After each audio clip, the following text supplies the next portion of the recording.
Good morning mga boss. Biyaya ko, gapang lang sana. Pero may biyaya tayong nakuha. Salamat naman. Umuwi kasi ako ng isang araw. Merkulis yun. Ngayon, Biyernes. Sabi ko, gagapang na ako pa uwi ng Manila. Lumabas na siya kanina. Hindi ko nakuha kasi napakalayo ko pa. Nasa 30 kilometers away pa. Pagdating ko dito sa Alaminos, lumabas ulit siya. Sinipe ko. Ayun, nakuha ko. Akala ko hindi ko na makukuha kasi ang hina ng signal ko. Tinawagan ko na yung pick up, mga boxes daw. Pupunta ko na siya, nasa 2 kilometers away lang. Let's go! Goods na goods yung naging biyahe ko pauwi dito kasi nagpasakay yung customer ko mula Kapas Tarlac going to Bulinaw. Mabigat yung karga ko, mga marble yun. Binayaran naman tayo, suki ko yun. Goods na goods yung fare niya. Ngayon, gapang sana ako papuntang Manila, bahala na. Pero ito, blessing to, blessing. Boss, ito na yung karga natin. 10 box ng costume. Dami nilang dito, puro ukay. Laki pala ng warehouse dito. Ayan yung karga ko. Akalain mo naman. Magaan lang siya kasi costume lang, damit lang na mga pang costume na siguro mga ginagamit sa graduation, kasal, o iba pang okasyon. Pwede nga nating sabayan kaso nga lang wala pa tayong nakakuha. Pero okay lang kahit na wala na itong kasabay kasi good rate naman Nangangamba na ako kanina, sabi ko bahala na, takbo na ako. Abang na lang kung anong makukuha dyan sa daan. Buti na lang, hawak-hawak ko yung cellphone ko habang may inaasikaso ako kanina sa may Alaminos. Biglang lumabas. Ayun, pagka-swipe ko, nakuha. Pambihira nga naman Okay itong biyahe natin. Magandang palimpla ito. Kaya tara.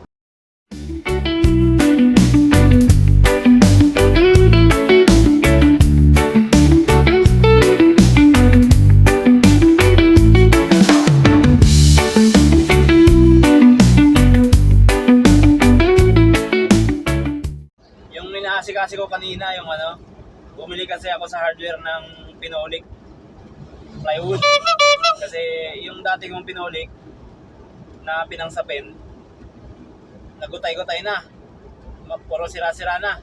Ngayon kinat ko yung kaunting part niya para maging buo na yung paglalatagan ng plywood sa sahig. Ito, bumili ako ng bago. Pag-iipunan muna natin yung pinolik plastic plywood. Ano ba yun? Yung pinolik na plastic. Yan ang maganda kasi matigas-tigas din yun. Tsaka magaan lang din yung dalhin. Tsaka protection na rin sa sasakyan natin na flooring. Nung hawak-hawak ko kanina yung cellphone ko, nagbabayad ako dun sa hardware. Medyo mahina pa nga yung signal akala ko hindi ko makukuha. Pagka-swipe kong ganun, tumunog siya ng pot-pot. Pagka-swipe kong ganun, bumilang. Akala ko may bibigay sa ibang driver. Nahigop yung booking. Nung nakuha ko na, tinawagan ko agad Baka mamaya double booking itong mangyayari. Katulad nung nakaraan sa akin, nagdo-double booking yung mga booking na nilalamove.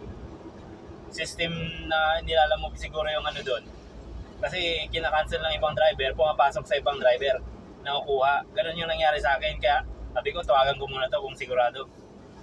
Yung sa pin location niya, iba yung pin location, magkalapit lang naman, pero tinawagan ko para i-guide niya ako kung saan yung pick up. Tapos pinuntahan ko, ayun, yun nga, nakarga natin yan, 10 box lang, magaan lang yan. Siguro wala pang wala pang 400 kilos, siguro nasa 300, ganyan, o wala pa. Magaan lang talaga. Ngayon, baybayan natin hanggang Manila.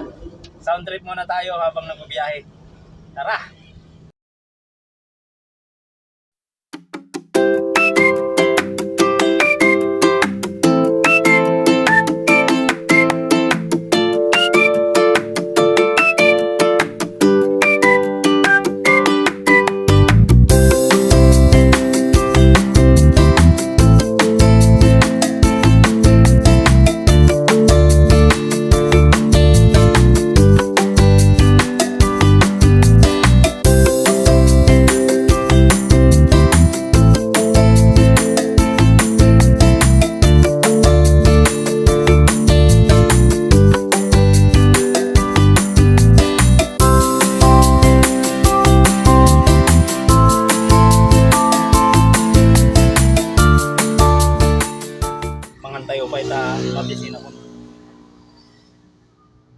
noodles lang gawin ti pamigat tatay.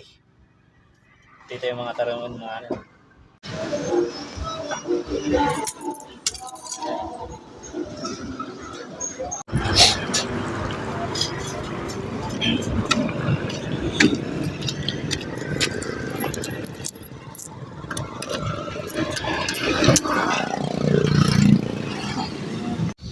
Nakarating na nga tayo dito sa ano, Tarlac. Nag-stop over muna ako dito sa may 7-Eleven. Bumili ako ng inumin para dire-diretso na mamaya yung biyahe natin. Tapos, titigil naman mamaya dito sa ano, refill gasoline station, magpapakarga muna. Para, mahal na kasi pagdating ng ano, Manila. Medyo okay naman yung price dito. At para sa akin, goods naman yung quality ng gasolina nila. Pinaganda na yung daan dito sa may Luisita. Matagal na rin kasi akong hindi dumadaan dito. Ganito na siya kaganda ngayon. Dati masikip lang to, two-way. Ang daan ko kasi palagi, mabalakat ako nag-i-exit papunta ng Pangasinan. Kasi tinitibid ko yung toll. Pero ngayon, sagot ng customer yung toll gate. Dito ako ngayon dadaan para mas mabilis kasi kailangan na rin nagsabi yung customer.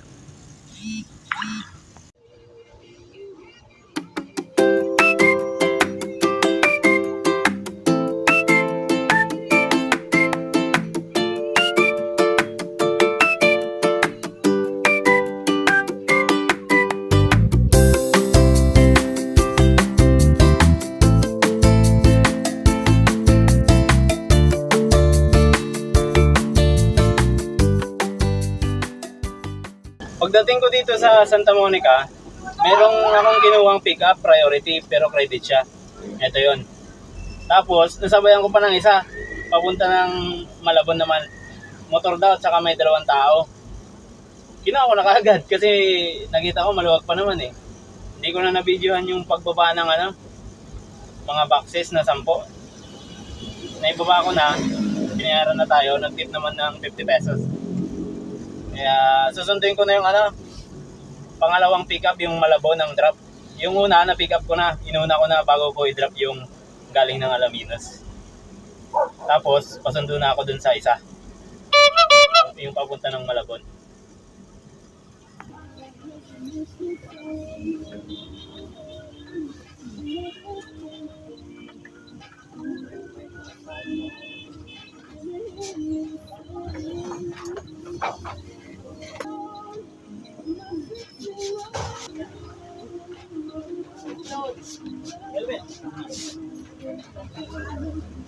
Tulong-tulong kami nagbaba.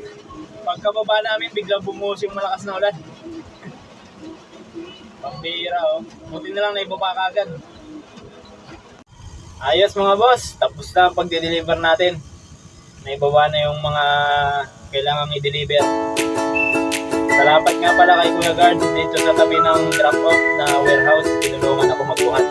Kasi yung yung tao dito na mag-receive babae, hindi pwede, hindi kakaya naman. Hindi kami na bubuhat. Tumulong din sir. Salamat sir. Ingat ka dyan sa trabaho mo. Saktong-sakto yung uuwian ko ngayon. 2 kilometers lang magmula dito sa final drop-off ng pinag-deliveran ko. Kaya uwi na. Salamat sa panonood. Ingat kayo sa mga bumabiyahe dyan. Ingat kayo.